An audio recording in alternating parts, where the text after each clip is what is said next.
시간이 너무 없어서 죄송합니다.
예, 그러면 바로 이어서 오늘의 오후의 세 번째 발표, 한국문화연구는 위기를 어떻게 벗어나고 새로운 연구 방법이 될 수 있을까라는 주제를 중국의 문화연구의 사례를 통해서 한번 검토해 볼 수 있는 시간을 갖도록 하겠습니다.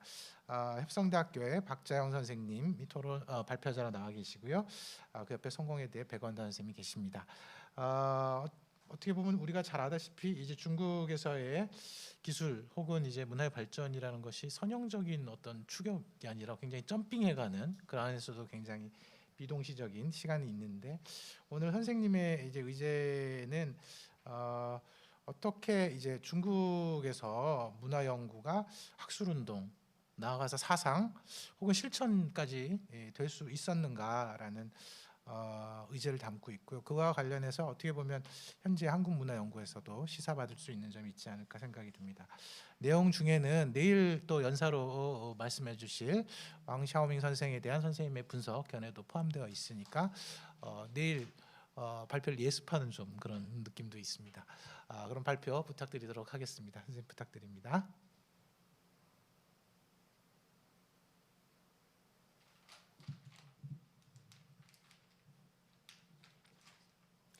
네, 안녕하세요. 방금 소개받은 박자영입니다. 제가 발표할 거는요. 제목은 방금 나왔었는데요. 네, 중국 문화연구의 현재라고 하는 제목으로, 부제는 한국 문화연구의 참고가 될 수 있는가라고 하는 걸로 제목을 잡아봤습니다. 네, 사실 지금 중국 문화 연구를 한다라고 하는 거에 대해서 여러 가지로 의미를 새겨볼 만한 그런 시점인 것 같은데요. 그 부제와 관련해서 먼저 이야기를 하자면, 사실은 외국 문화 연구자, 중국 문화 연구자 혹은 문화 연구자, 외국 문화 혹은 문화를 전공하는 연구자로서 늘 사실은 배면에 갖고 있는 질문이라고 할 수 있을 것 같습니다. 네, 그런데 오늘 방금 사회자 선생님께서도 말씀해 주셨지만 한국문화연구에서의 어떤 위기를 어떻게 타개할 것인가라고 하는 이런 포럼의 주제와 맞춰서 조금 더 부제로 수면 위로 한번 띄워서 한번 이야기를 해봤고요.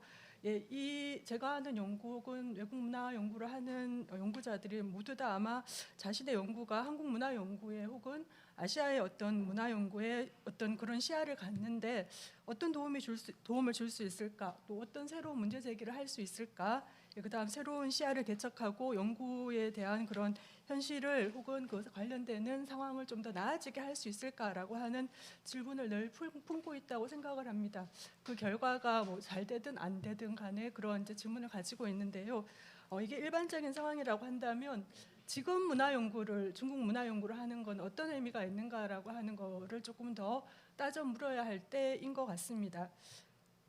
첫 번째로 이제 제가 PPT에 이제 나와서 이야기를 했던 부분인데요. 중국 문화 연구가 본격적으로 시작한 거는 1999년으로 잡고 있고요. 뭐 그 조금 더 거슬러 올라가자면 90년대 중반부터 잡고 있긴 한데 대략 20년의 시간 이제 경과를 했습니다. 그렇다고 한다면 중국 문화 연구의 20년 경과한 이후에 그 전반적인 상황은 어떠한가라고 하는 것을 다시 한번 짚어볼 만한 그런 시점이 됐고요. 그다음 애초에 문화 연구를 제기를 하면서 20여 년 전에 여러 가지 이제 현실에 대한 진단이라든지 돌파와 같은 그런 문제 제기를 했던 부분이 있습니다. 그러면 20여 년이 지난 이제 지금 상황에서 이 문제가 어떻게 되었을까라고 하는 거를 또 짚어봐야 되는 게 있고요. 특히 중국 문화 연구가 동아시아 유사한 시기에 문화 연구 붐이 일어났는데요. 가장 독특한 지점 중에 하나는 제도화 실천이라고 하는 게 이따가 제가 잠깐 설명을 드리겠지만 제도화 실천이라든지 학술운동으로서의 문화 연구라고 하는 거를 굉장히 편하게 표방을 했었고 뿐만이 아니라 거기에서 일정한 성취를 거둔 이제 그런 측면이 있습니다. 그렇다고 한다면 그게 애초에 처음부터 중국 문화 연구는 제도화 실천이라고 하는 거 같이 갔었는데요. 그게 20여 년이 지난 이제 지금 상황에서 어떻게 됐는가라고 하는 것도 이제 짚어봐야 될 그런 이제 상황이라고 할 수가 있고요. 두 번째로는 방금 이야기 드렸지만 동아시아에서 문화연구 붐이 거의 90년대 중후반에 거의 동시기에 중국뿐만 아니라 뭐 한국이나 타이완, 홍콩, 일본 등지에서 비슷한 시기에 문화연구 붐이 일어났는데 지금 상황에서 중국 문화연구의 자리는 어떤지 아시아의 어떤 그런 문화연구 지형에서 중국 문화연구의 자리라고 하는 것도 따져봐야 될 그런 상황인 것 같습니다. 그다음 마지막은 코로나19 이후에 이제 중국 문화 연구에 이제 진단을 해야 될 부분이 있을 것 같은데요. 작년에 코로나19 발발 이후에 중국에 굉장히 따가운 시선들이 전 세계적으로 이제 쏟아지고 있는 상황인데 코로나19 발생지로 지목받고 확산지였기 때문에 그 전반적으로 뭐 한국뿐만이 아니라 전 세계에서 중국에 대한 그런 혐오의 시선이라고 하는 것이 이제 점점 더 강해지고 있는 상황이라고 할 수 있을 것 같습니다. 그리고 이런 상황에서 중국의 문화연구 상황은 어떨지라고 하는 것도 조금 짚어볼 그런 대목이 있는 거고요. 그다음 또 저 같은 경우는 한국에서 중국 문화연구를 하고 있는데 한국에서 중국 문화연구를 한다는 것은 또 어떤 의미일지라고 하는 것도 좀 묻게 되는 시기일 것 같습니다. 그래서 이거를 한번 길을 찾아보는 이거에 대한 질문의 길을 찾아보는 거를 중국 문화연구의 20여 년을 좀 역사 한번 해보고 그다음에 지금 모색하고 있는 중국 문화연구가 모색하고 있는 그런 길이라든지 질문이 무엇인지라고 하는 거를 현재화해서 한번 살펴보는 그런 작업을 한번 해보면 좋겠다라고 생각을 했었는데 마침 성균관대 BK 사업단에서 이런 발표할 수 있는 그런 자리를 마련해 주셔서 감사하게 이런 발표를 하면서 정리도 해보고 한번 논의도 한번 나눠보는 그런 시간이 된 것 같습니다. 네, 그러면 본격적으로 지금 중국 문화연구의 20년 후를 살펴보기 전에 처음에 어땠는지를 좀 간단하게 한번 살펴볼게요. 시간 관계상 이걸 많이 할 수는 없을 것 같고요. 제가 또 2004년에 쓴 글이 있어서 그 기본적인 틀을 가지고 온 거기 때문에 참고로 하시면 될 것 같은데요. 90년대 중후반에 중국 문화연구가 출현했다라고 이야기를 하는데 중국 문화연구도 마찬가지로 문학연구에서 문화연구의 전환이라고 하는 게 두드러졌던 거고요. 좀 특이한 거라고 한다면 한국 같은 경우는 외국 문학 전공자들이 굉장히 많이 합류를 했었는데 주도를 하고요. 중국 같은 경우는 중국 문학 연구자들이 중국 문화 연구를 주도했다라고 하는 거고요. 거기에 대한 문제 제기는 90년대라고 하는 게 중국에서 세계적으로도 마찬가지지만 특히 중국에서는 새로운 현실이라고 하는 것이 굉장히 많이 등장을 했던 시기입니다. 문화도 마찬가지고요. 그래서 이것에 대해서 어떻게 대답을 할 것인가라고 하는 것을 문화연구라고 하는 길을 열면서 새로운 그 현실에 대해서 대응을 하고 그 다음에 거기에 대해서 또 새로운 길을 만드는 그런 이제 작업을 했던 거라고 할 수가 있습니다. 근데 문화 개념은 90년대만 등장한 건 아니고요. 80년대부터 그리고 워낙에 중국은 문화 개념이 미만해 있다라고 할 수 있는데 이 90년대 등장한 문화연구 같은 경우는 기존의 중국에 있었던 추상적이고 거시적인 그런 문화 개념이라고 하는 걸 수정하면서 좀 더 현실적이고 구체적인 문화라고 하는 개념을 주창을 하면서 등장을 했다라고 할 수 있을 것 같고요. 그래서 초창기부터 현실에 대한 대응이라든지 학술 사상 운동으로서의 문화 연구라고 하는 걸 강하게 주장을 했다라고 할 수가 있습니다. 네, 그래서 90년대 중반에 이런 토론회라든지 워크숍이라든지 출판 등을 통해서 이런 붐이 일어나기 시작했고요. 본격적인 거는 99년 이후에 상하이 대학에서 연구소, 상하이 대학뿐만 아니라 굉장히 중국에서 많은 곳에서 문화 연구 관련된 연구소들이 생겼고요. 좀 더 두드러진 건 2004년에 상하이 대학에서 중국 최초로 문화 연구 학과를 만들었다는 거죠. 네, 그러면서 본격적으로 99년 이후에 전개되기 시작을 했던 거고요. 이 시기에 초창기에 주로 다뤘던 주제는 새로운 주체가 이제 등장하기 시작했던 그런 것과 관련된 주체 분석이라든지 이데올로기 기제 분석이라든지 일상성과 대중문화 분석 등등을 했다라고 할 수가 있습니다. 대표자로 따이진화라든지 내일 발표하시는 왕샤오밍이라든지 리투어라든지 등등의 대표자들이 있고요. 제도화 실천이라고 하는 특징이 굉장히 강하고 대중문화를 분석을 하더라도 장르적인 분석이 아니라 좀 더 일상성에 대한 문제라든지 기제라든지 좀 더 의미라든지 좀 더 포괄적으로 다뤘다라고 하는 게 이 당시 중국 문화 연구의 특징이라고 할 수 있을 것 같습니다. 그렇다고 한다면 지금 상황에서 문화 연구 20년이 지났는데 어떤지라고 하는 거 간단하게 한번 보자면 문화 연구 주제도 굉장히 다양하게 이루어지고 있고요. 여기다 연구청도 굉장히 다변화됐다라고 할 수가 있습니다. 그 사이에 20년 동안 중국의 그런 현실도 굉장히 많이 바뀌었죠. 그래서 중국의 굵기라든지 새로운 문화 현실이 등장하면서 문화 연구 주제도 굉장히 다양하게 되고, 그다음 연구청도 굉장히 다변화되는 그런 결과를 맞이했는데요. 최근에 하는 연구 주제를 제가 2018년 크로스로즈라고 하는 컨퍼런스를 상하이에서 개최했기 때문에 그 당시 중국 학자들이 굉장히 많이 참여를 했습니다. 그래서 그걸 가지고 잠깐 목록을 한번 만들어 봤는데요. 보시면 알겠지만 주로 디지털이라든지 미디어 관련되는 그런 새로운 현실과 관련되는 분석이 많이 있고요. 뿐만이 아니라 문화 연구 주제가 도시와 청년과 중산계급 위주로 편중이 되어 있다라고 하는 것도 볼 수가 있을 것 같습니다.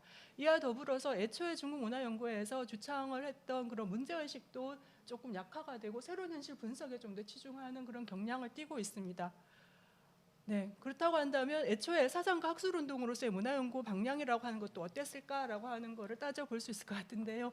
지금 시간이 꽤 많이 지나서 본격적으로 들어가기도 전이어서 읽어보시면 될 것 같은데 저 로샤오밍이 바로 그 상하이 대학 문화연구학과의 2세대라고 할 수가 있습니다. 이 2세대가 느끼는 어떤 곤혹이라든지 아니면 당혹감이라든지 이런 거를 지금 어떻게 토로하고 있는지 작년 쓴 글에서 제가 잠깐 가지고 왔고요.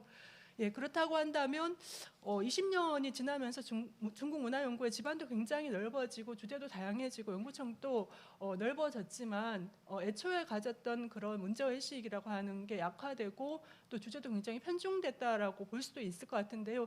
이런 상황을 맞이해서 중국 문화 연구계에서도 좀 곤혹을 가지고 있는 그런 상황이라고 할 수 있습니다. 전반적으로 활력이 떨어지고 활기가 저하되는 그런 상황을 맞이하고 있는 거고요. 그러면서 또 한편으로 이걸 어떻게 타개할 것인가라고 하는 그런 이제 움직임도 일어나고 있는데요. 여러 가지 움직임이 있는데 제가 시간 관계상 두 가지 부분을 초점을 맞춰서 한번 다뤄봤습니다. 사상이라고 하는 원래 워낙에 중국 문화 전통에서 사상이라고 하는 게 큰 몫을 차지하고 있는데 이 사상의 문제를 문화 연구의 주제로 재포괄해서 서술하는 그런 흐름이 최근 2010년대에 문화 연구계에서 이제 일어나고 있고요. 또 한편으로는 중국 문화 연구에서 사실 조금 박약했던 실천이라고 하는 아젠다를 중국 문화 연구의 최근 문화 연구에서 향촌 건설이라고 하는 주제와 더불어서 본격적으로 서술하고 있다라고 할 수가 있습니다. 관련돼서 첫 번째로 사상과 관련되는 이야기를 먼저 나눠보도록 하겠습니다. 사상이 어떻게 문화연구의 주제가 되었는가라고 할 때 사실 문제가 되는 거는 어떤 사상인가, 사상을 어떤 시각에서 어떻게 다뤘는가가 사실 문화연구에서 중요한 그런 포인트가 될 것 같습니다. 사상을 문화연구의 주제로 다루는 거에는 굉장히 다양한 사람이 있다라고 할 수 있겠지만요. 왕샤오밍을 거론한 이유는 문화연구 주제로서 사상을 다룬다라고 하는 거, 그다음 특정한 관점이라고 하는 걸 명확하게 표명을 했기 때문에, 그리고 아마 지금 소개하는 두 흐름 같은 경우는 좀 최첨단에서 이런 이야기를 하고 있기 때문에 조금 소개를 하려고 하는데요. 기존에 했던 그런 당대 지배문화 생산 기제에 대한 분석도 하면서 2010년대부터는 이걸 어떻게 당대 문화 현실이라고 하는 문제를 타개할 것인가라고 할 때 그 근원을 중국 현대 역사에 잠겨져 있는 혁명적인 사상을 연구하면서 그걸 문화 연구의 주제로 끌고 오면서 새로운 중국 사회를 이렇게 비판만 하는 게 아니라 그다음 새로운 어떤 개입을 하는 그런 현실적인 개입을 하는 어떤 포인트로서 잡고 있습니다. 사상이라고 할 때 왕샤오밍에게는 혁명의 사상 연구라고 할 수가 있을 것 같은데요. 예, 그래서 혁명이라고 하는 개념을 사회주의 혁명이 아니라 훨씬 더 확대해서 사용을 하고 있습니다. 그래서 19세기 말로 거슬러 올라가서 중국 역사를 혁명 이론과 실천의 사상으로 재기술하면서 문화연구의 과제로 수용을 하고 있고요. 문제의 출발점은 중국 사회가 기존의 사회주의 국가도 아니고 그렇다고 해서 서구식의 자본주의 국가도 아니고 중국 사회가 어떤 식으로 흘러갈 것인가라고 하는 것이 사실은 초미의 관심사고 이 부분을 어떻게 중국 역사 속에서 다시 재기술하고 다시 볼 수 있을까라고 하는 것을 다루고 있다라고 볼 수 있을 것 같습니다. 예, 세 편의 글을 통해서 이야기를 할 건데요. 문화연구의 세 가지 난제라고 하는 거는 이거는 간단하게 언급하고 넘어가겠습니다. 대학 체제의 문제라든지 그다음 비판만 하는 게 아니라 이걸 어떻게 개입을 해서 적극적으로 개입해서 사회에서의 변혁을 이뤄낼 것인가라고 하는 거에 초점을 맞췄던 부분이 있던 거고요. 그때 중국 문화연구의 특질로서 중국 문화연구 내부에 있는 그런 혁명사상이라고 하는 것을 발굴하는 것으로서 사회 변혁을 이끌어내가는 그런 초점으로서 이야기를 했다라고 할 수가 있을 것 같습니다. 구체적인 내용이 현대 초기 사상과 중국 혁명이라고 하는 글 속에서 담겨 있는데요. 중국에게 현대란 무엇인가라고 하는 걸 좀 새롭게 규정을 하고 있는 거고요. 시기 구분도 훨씬 더 넓게 잡아서 1880년대부터 지금까지 잡아서 거기에서 각 시기의 어떤 특징 같은 걸 설명을 하고 있습니다. 네, 현대 초기의 혁명 사상을 이야기할 때 사상 특징 이런 걸 좀 정리해서 5가지로 저렇게 중간에 정리를 했고요. 중국 혁명은 그 자체로 난제를 대면하는 그런 운동이었다라고 이야기를 하고 있습니다. 현대 초기 중국 사상의 특질 중에서 두 번째 줄 있는 게 그 5가지 특징이라고 할 수가 있을 것 같은데요. 특이한 점이라고 하는 거는 중국 혁명은 승패를 결정짓지 않고 부단하게 실패를 기점으로 해서 혁명 계획 구상을 했던 거고 처음부터 제국주의 침략에 의해서 시작을 했던 중국의 현대는 무엇인가, 현대의 길은 어떻게 갈 것인가를 고민을 했기 때문에 철저하게 피억압자의 그런 측면에서 서서 사상들이 이렇게 굉장히 다양하게 나왔다라고 하는 등등을 특징으로 삼고 있습니다. 네, 그래서 중국 혁명이라고 하는 걸 어떤 완전한 체계로 이야기하는 것이 아니라 난제로서 그리고 실패를 부단히 극복하는 운동으로서 이야기하고 있는 게 좀 특징적이다라고 할 수 있을 것 같고요. 지금 시간이 별로 없어서 제가 많이 스킵해서 이야기를 하고 있는데요. 특히 이제 문제가 되고 있는 거는 사회주의 시기를 어떻게 볼 것인가라고 하는 게 또 문제가 되고 있다고 할 수 있습니다. 왜냐하면 중국 혁명이라고 할 때 보통 사회주의 시기를 중국 혁명의 중심적인 시기로 상상을 하기 쉬운데요. 이제 그 문제를 2018년에 중국 혁명 국가사회 복합체의 구성과 실패라고 하는 걸 그래서 본격적으로 설명을 하고 있습니다. 이 사회주의 시기의 혁명이라고 하는 걸 어떻게 볼 것인가라고 할 때 새로운 개념을 제출을 하는데요. 국가사회 복합체라고 하는 것을 설명을 하고 있습니다. 중국 혁명 자체가 워낙에 1920년대 당을 창건하고 군을 조직하고 국가 권력을 장악하고 그다음 그 사회를 전면적으로 개조한다라고 하는 4단계의 구조를 가지고 시작을 했던 거고 국민당 같은 경우는 앞에 3단계를 완성을 했는데 사회를 개조를 하는 거는 성공을 하지 못했던 거죠. 근데 이거를 완성을 하는 것이 50년대 49년 이후에 50년대 공산당이 집권한 이후에 당국을 중추로 한 국가사회 복합체를 완성을 했다라고 이야기를 하고 있는데요. 이 이야기가 조금 복잡하게 진행을 하고 있습니다. 그 글을 보면요, 1950년대에 이게 어떻게 국가사회 복합체가 만들어졌고, 그다음에 그 속에서 어떤 또 비국가적인 사회가 들어왔기 때문에 사회가 국가에 완전히 병탄이 됐느냐, 아니면 비국가적인 요소가 있느냐 등등을 가지고 여러 가지 역사적인 상황을 가지고 이야기를 하고 있고요. 이 개념을 내놓은 거에 가장 또 핵심적인 것 중에 하나는 중국 사회라고 할 때는 어떤 사회나 여타의 그런 시스템이 없는 국가다라고 하는 서구의 관점이라고 하는 거를 교정을 하는 그런 측면도 있습니다. 네, 그래서 50년대 이후에 특히 60년대, 70년대에 중국 대륙에 보면 인민의 불만이라든지 저항이 굉장히 많았는데요. 그거를 국가-사회 복합체라고 하는 완전히 국가로 일원화되지 않는 사회의 비국가적인 사회적인 요소가 있는 그런 사회로 설명하는 걸로 이야기를 하고 있습니다. 네, 이게 어떻게 됐는지는 뭐 80년대, 90년대까지 아울러 설명을 하고 있는데요. 시간 관계상 넘어가야 될 것 같습니다. 네, 그래서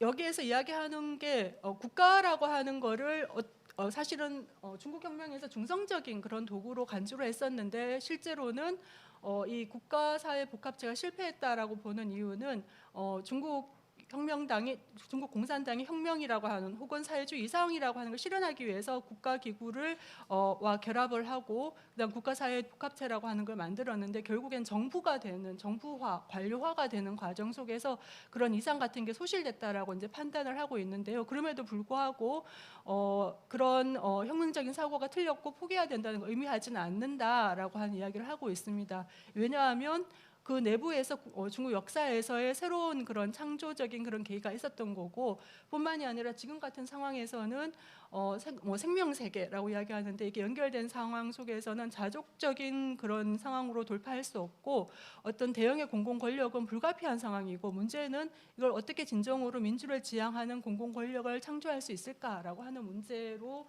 제기를 하고 있고요. 이걸 중국만의 문제가 아니라 아시아 각국에서 비서구에서 이런 경험들이 있는데 이걸 같이 공유를 하고 정리를 하는 그런 작업으로 삼아야 된다라고 하는 이야기를 하고 있습니다. 네. 그래서 사상이 어떻게 문화연구의 주제가 됐는가라고 하는 거를 대략 한번 정리를 한번 해볼 수 있을 것 같고요. 두 번째는 실천이 문화연구 의제가 되는 경로로 대표적인 연구자로 판자은의 연구를 꼽았는데요. 향촌건설이라고 하는 게 원태진이 중심으로 해서 이제 2000년부터 굉장히 활발하게 지금까지 진행이 되고 있는 사회운동이라고 할 수 있는데 판자은 같은 경우는 사실 한국에 잘 알려지지 않은 그 연구자라서 제가 뭐 판자은 누구인가라고 했는데요. 그 방금 앙샤밍 선생님 같은 경우는 앞에 이야기했던 그 세 편의 글이 국내에 다 번역이 되어 있고요. 그다음 2018년 글 같은 경우는 국내에 최초로 발표를 한 거고 아마 중국어 버전은 없는 걸로 알고 있습니다. 그래서 찾아보시고 싶으면 국내에 번역이 되어 있으니까 자세하게 볼 수 있는데 판자은은 소개가 잘 되지 않아서 조금 자세하게 봤는데요. 판자은 같은 경우는 지금 충친대학에서 문학과 문화연구센터 주임 교수로 있고요. 그 이전의 이력을 보면 실천가, 활동가였습니다. 2001년에 보면 대학의 농촌지원사단에서 향촌건설운동, 대학생 때부터 향촌건설운동에 참여를 했고요. 쭉 2012년부터 현재까지 보면 계속 향촌건설운동과 같이 성장해온 그런 연구자라고 하는 걸 알 수가 있고요. 2007년인가요? 네, 그 홍콩의 링난대학의 문화연구학과로 가서 거기에서 석사와 박사를 하고 박사를 향촌건설과 관련되는 논문을 씁니다. 네, 그래서 쓰고 나서 충친대학으로 넘어와서 지금 이제 계속적으로 문화연구와 관련돼서 향촌건설을 관련되는 그런 작업들을 계속하고 있는데요. 네, 마찬가지로 판자은 같은 경우에도 지금 문화연구의 어떤 문제점이라고 하는 게 문화 기후나 그런 문화의 어떤 현상이라고 하는 걸 분석하는 데 치중이 되는 걸로 문제를 삼고 있고 특히나 문제로 삼고 있는 것이 도시와 농촌에 대한 시야가 부재하고 도시 중심적으로 이렇게 진행이 되고 있는 것에 대해서 굉장히 비판을 하고 있습니다.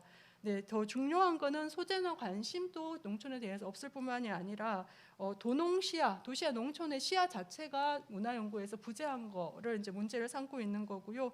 그래서 이 부분을 잘 살려서 중국 문화연구의 어떤 실전적인 과제로 삼아야 된다라고 하는 이야기를 하고 있는데요. 네. 어떤지 조금 더 구체적으로 보자면 향촌건설 역사라고 하는 거를 1920년대, 30년대 원래 중국 역사에 있었던 그런 운동입니다. 이걸 한번 정리를 하면서 2000년에 또 원태진 지금 소개하는 판자은 등등이 이렇게 향촌 건설 운동이라고 하는 거를 대대적으로 이제 벌이게 되는데요. 흥미로운 거는 이 2000년에 향촌 건설 실천이라고 하는 걸 하면서 단절적으로 하는 게 아니라 이 우리의 이런 운동이라고 하는 건 1920년, 30년대에 그런 향촌 부흥 운동과 향촌 건설 운동과 관련된다라고 하는 계보를 만들고 있는 것이고요. 20년대, 30년대 왜 이때 이 지식인들, 사상가들이 이런 운동을 펼쳤는가라고 한다면 그런 농촌의 그런 파탄되는 현실이라고 하는 문제점을 지적하는 것뿐만이 아니라 이 사람들이 생각하기에 농촌의 어떤 문제라고 하는 것이 굉장히 중요하고 이 문제를 해결해야지 중국에 있어서 어떤 활로가 있다라고 하는 것을 인식했다라고 하는 것에서 그런 중요성을 파악할 수가 있을 것 같습니다. 네, 다시 이야기하자면 중국 같은 경우는 농촌이 가장 많은 지역을 차지를 하고 있고요. 그다음에 인구수도 농민이 가장 많습니다. 그래서 중국의 문제를 보려고 한다면 농촌과 농민과 그다음 농업의 문제를 벗어나서 어떤 공업화의 길로만 중국의 그런 문제라든지 아니면 미래를 살펴볼 수 없다라고 생각을 하는 게 20, 30년대부터 있었던 거고요. 원태진 같은 경우는 그 문제를 2000년 때부터 사실 이제 90년대부터 삼농 문제라고 해서 중국의 어떤 문제는 농업의 문제만이 아니라 농촌과 농민과 그다음 농민이라고 하는 세 구조를 같이 봐야 된다라고 하는 거를 제기를 했던 인물이고요. 경제학자고요. 그걸 2000년 들어서는 향촌 건설 운동이라고 하는 걸로 본격적으로 이야기를 하고 있습니다. 네, 그래서 여기에서 그 원태진 같은 경우는 경제학적인 분석이라든지 아니면 실천을 통해서 이 작업을 해왔다고 한다면 판자원 같은 경우 이걸 문화연구의 과제로서 의제로서 끌어오고 있고 뿐만 아니라 적극적으로 새로운 그런 자원을 발굴한다라고 하는 것에서 의미를 가지고 있다라고 볼 수가 있을 것 같고요. 네, 그 시사점이라고 한다면 이 굉장히 실천성이 강한 그런 이제 문제의식이라고 할 수가 있고요. 실제로 판자원 스스로가 실천가이기도 하고요. 그래서 그 실천 속에서 보자면 뭐 어떤 급진이나 혹은 개량 혹은 개량이냐 혁명이냐 하는 게 단순하지가 않다는 거죠. 사실 현실 속에서 역사적으로 굉장히 복잡하게 얽혀 있는 거고 이제 이 부분을 향촌 건설 운동이라든지 2000년대 이후의 운동을 통해서 실천을 통해서 구명을 하고 있습니다. 그다음 경험의 처리라고 하는 문제를 거론할 수 있을 것 같은데요.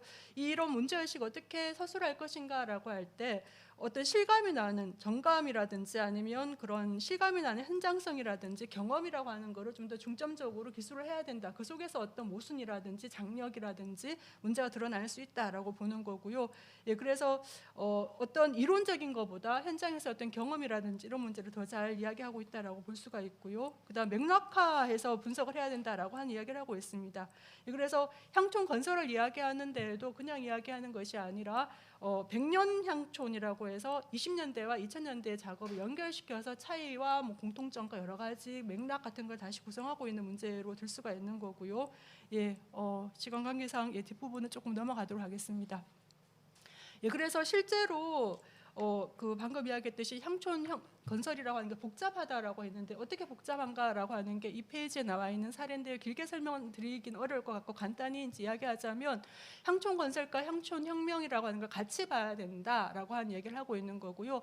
왜냐하면 그 속에는 보수적이지 않는 개량과 그다음 급진적이지 않은 혁명이 향촌 건설을 하는 그 과정 속에서 여러 가지로 등장을 했었다라고 하는 것을 역사적인 상황 속에 설명을 하고 있습니다. 그래서 향촌 건설 속에서의 굉장히 다양한 이론과 실천들이 있는 거고요. 그 속에서 보수적이지 않는 개량의 특징과 동시에 존재하는 급진적이지 않은 혁명의 특징을 사례를 들어서 그 안에서 어떤 장력이나 문제 등을 이제 설명을 하고 있습니다. 그다음 향촌 건설과 향촌 혁명이라고 하는 것도 상호 전환되고 서로 상호 작용을 하고 있다라고 하는 이야기를 하고 있습니다. 예를 들자면 대혁명 시기에 20년대 대혁명 시기가 있는데 그 시기에 그 향촌 건설 운동할 때 가장 많이 거론되는 인물이 량슈밍이라고 하는 사상가인데요. 량슈밍이 향촌 건설 운동을 시작할 수 있었던 이유도 대혁명이라고 하는 혁명 상황과 관련돼서 향촌 건설 운동을 할 수 있었던 거다라는 얘기를 뭐 여러 가지 이야기를 하고 있고요. 사회주의 건설 시기 49년 이후에 사회주의 건설 시기에도 사실은 그때는 향촌 건설파들이 거의 작업을 하지 못했던 시기인데 실제적으로는 사회주의 중국이 향촌 건설파가 없는 향촌 건설이 이뤘다라고 하는 일종의 대체를 하고 흡수를 했다라고 하는 그런 이제 논의를 펼치고 있습니다. 그래서 향촌 건설과 향촌 혁명이라고 하는 것이 대립되거나 아니면 상호 관련이 없는 것이 아니라 서로 상호 작용도 하고 참조를 하는 과정 속에서 여러 가지 뭐 급진과 개량이라든지 혁명과 그다음에 보수적인 것 등이 사실 단순하지 않고 영향을 미치면서 그다음 추동하는 그런 상황을 이제 벌여왔다라는 얘기를 하고 있습니다. 네. 자, 좀 굉장히 두서없이 이야기를 했는데요. 시간에 쫓기다 보니까 네, 마지막 결론을 지금 간단하게 설명을 드렸는데요. 예, 중국문화연구가 한국문화연구를 위한 참조가 될 수 있을까라고 했을 때 최근 제가 주목해봤던 두 가지 흐름의 그런 특징을 보자면 사상이라고 하는 걸로 문화연구 개념을 다시 쓰고 있고 범위를 확장하고 있다고 볼 수가 있을 것 같은데요. 사상의 재포괄이라든지 혹은 사상의 그런 다시 쓰기, 사상을 문화연구의 과제로 다시 쓰는 거의 의미가 무엇일까라고 하는 거를 그 두 사람의 그런 연구를 통해 조금 더 조명이 됐으면 좋겠다라는 생각이 들고요. 특이한 것은 제가 사상과 실천이라고 했지만 사실은 사상, 실천, 역사라고 하는 것이 복합적인 관계로 사실은 연동이 돼서 지금 중국 문화에서의 어떤 흐름이라고 하는 걸 읽어 나가고 있다라고 하는 거를 좀 언급을 할 수 있을 것 같고요. 이 두 사람의 공이 중국 경험이라고 하는 거를 강조를 하고 있습니다. 예, 그다음 100년 향촌이라든지 아니면 중국 혁명을 100년의 흐름 속에서 보면서 예, 공통적으로 장기 지속적인 관점에서 문화 연구의 과제를 일궈내고 있다라고 하는 것도 의미로 따져볼 수 있을 것 같습니다. 예, 그래서 문화 연구의 축이라고 하는 것이 지금 최근에 중국 문화에서는 이동을 하고 있거나 아니면 지평이 확장하고 있는 그런 양상을 띠고 있다고 볼 수 있을 것 같습니다. 네, 시간이 좀 지난 것 같은데요. 네, 좀 두서없이 말씀드렸는데 이것으로 마치겠습니다. 예, 감사합니다. 중국에서의 문화 연구에 어떻게 보면 이제 제도적인 성립 과정부터 또 문화 개념이 어떻게 이행해 갔는지, 또 한편으로 중국 문화 연구의 특징으로 이제 흥미롭게 이제 역사, 특히 혁명 전통 하에서 이제 대학이나 사회나 이런 거 어떻게 변화를 모색할 것인가 하는 게 이제 중국 문화 연구의 중요한 의제였다는 말씀해 주셨고요. 두 가지 사례, 이렇게 사상이 문화 연구의 의제가 되는 경우, 왕샤오밍의 사례, 그래서 사회개조, 대학 변화, 사회 변화와 관련된, 또 하나는 이제 실천이 문화 연구의 의제가 되는 경우로 이제 판자원의 향촌건설 운동 사업 혹은 이제 어떤 계보화된 실천이라고 할까요? 예, 그런 문제에 대해서 언급을 해주셨습니다. 그래서 어떻게 보면 그 문화 연구, 중국 문화 연구가 한국 문화 연구에 어떤 시사점을 줄 수 있는가? 저한테는 벌써 하나 준 것 같습니다. 이렇게 말씀 듣다 보니까 이렇게 중국의 국문화 연구자들이 중국 문화 연구자들이 이렇게 문화 연구를 주도하고 있는데 저희도 나름대로 하고는 있습니다만 뭐제 2회 대해서라도 어떤 보다 국문화 연구자들 나름의 문화 연구 과정에 대한 검토 또 이제 실천한 맥락 또 중간 점검 같은 것이 필요하지 않나 하는 생각도 해봤습니다.